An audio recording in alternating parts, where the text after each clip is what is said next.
ಮೊನ್ನೆ ಪ್ರಚಾರದ ವೇಳೆ ದರ್ಶನ್ ಹಾಗೂ ಯಶ್ ನಿಜವಾದ ಜೋಡೆತ್ತುಗಳಲ್ಲ, ಬದಲಾಗಿ ಸಿಎಂ ಕುಮಾರಸ್ವಾಮಿ ನಾನು ಮತ್ತು ಡಿಕೆಶಿ ಸರಿಯಾದ ಜೋಡೆತ್ತುಗಳು ಅಂತ ಹೇಳಿದ್ರು. ಆದ್ರೆ ಇದಕ್ಕೆ ಇವಾಗ ಬಿಜೆಪಿ ಕಾರ್ಯಕರ್ತರೊಬ್ಬ ಡಿಫರೆಂಟ್ ಆಗಿ ವ್ಯಂಗ್ಯವಾಡಿದ್ದಾರೆ. ನಾವು ಒಂಟಿ ಎತ್ತುಗಳನ್ನ ಜೊತೆ ಹಾಕಿದ್ವಿ, ಆದ್ರೆ ಅವು ಕೂಡಲೇ ಇಲ್ಲ. ಒಂದು ಕನಕಪುರದ ಬಿಳಿ ಎತ್ತು, ಇನ್ನೊಂದು ಹಾಸನದ ಕರಿ ಎತ್ತು. ಕರಿ ಎತ್ತಿನ ಜೊತೆ ಬಿಳಿ ಎತ್ತು ಸೇರಿ ಹಾಳಾಗಿದೆ. ಕರಿ ಎತ್ತಿನ ಜೊತೆ ಸೇರಿ ಹಾಳಾಗಬೇಡ ಅಂತ ಬಿಳಿ ಎತ್ತಿಗೆ ಕಿವಿ ಮಾತನ್ನ ಹೇಳಿದ್ದಾರೆ ಅಂತ ಈ ಕಾರ್ಯಕರ್ತ ವ್ಯಂಗ್ಯವಾಡಿದ್ದಾರೆ. ಅಲ್ಲದೆ ಮುದಿ ಎತ್ತುಗಳು ಕೆಲಸ ಮಾಡಲ್ಲ, ಮೇ 23ರಂದು ಈ ಮುದಿ ಎತ್ತುಗಳ ಸಂತೆಗೆ ಕೊಟ್ಟು ಬಿಡ್ತೀವಿ ಅಂತ ಹೇಳಿ ಕಿಡಿಕಾರಿದ್ದಾರೆ. ಈ ಕರಿ ಎತ್ತಿನ ಜೊತೆ ಸೇರ್ಕೊಂಡು ಈ ಬಿಳಿ ಎತ್ತು ಕೆಟ್ಟೋಯ್ತು. ನಾನು ಬಿಳಿ ಎತ್ತಿಗೆ ಹೇಳ್ತೀನಿ ಒಂದು ಕಿವಿ ಮಾತ, ನನ್ನ ಬಿಳಿ ಎತ್ತಿಗೆ ಒಂದು ಕಿವಿ ಮಾತು ಹೇಳ್ತೀನಿ.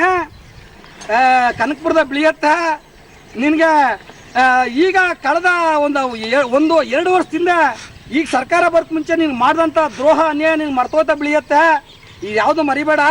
ನೀನು ಕರಿಯತ್ತು ಈ ಕರಿಯತ್ತಿನ ಜೊತೆ ಸೇರ್ಕೊಂಡು ನೀನು ಹಾಳಾಗಬೇಡ ಅಂತ ಹೇಳ್ತೀನಿ. ಯಾಕೆಂದ್ರೆ ಓಸಲಿ ಬಸಂಗುಡಿ ಜಾತ್ರೆಯಲ್ಲಿ ನಾವು ಜೊತೆ ಹಾಕ್ತಾವೆ. ಇವು 120 ಎತ್ತು ಜೊತೆ ಎತ್ತಲ್ಲ, ಇದು ಜೊತೆ ಎತ್ತಲ್ಲ 120 ಎತ್ತು ಇವತ್ತು ಜೊತೆ ಹಾಕಿವೆ. ಇವು ಮುದಿ ಎತ್ತುಗಳು ಗೆಯ್ದಿಲ್ಲ, ಕಳ್ಳೆತ್ತುಗಳು. ಇವೇನಿದ್ರು ಮುಂದಕ್ಕೆ ಮೇ 23ನೇ ತಾರೀಕು ಸಂತ ಕೊಟ್ಬಿಡ್ತೀವಿ. ಇವು ಗೆಯ್ದೋಗ್ಲ ಮುದಿ ಎತ್ತು ಕಟ್ಕೊಂಡು ಏನು ಮಾಡಿರಿ? ನಮ್ಮ ಮಂಡ್ಯ ಜನ ದಡ್ಡ ಅಂತ ತಿಳ್ಕೊಂಡಿದ್ದೀರಾ?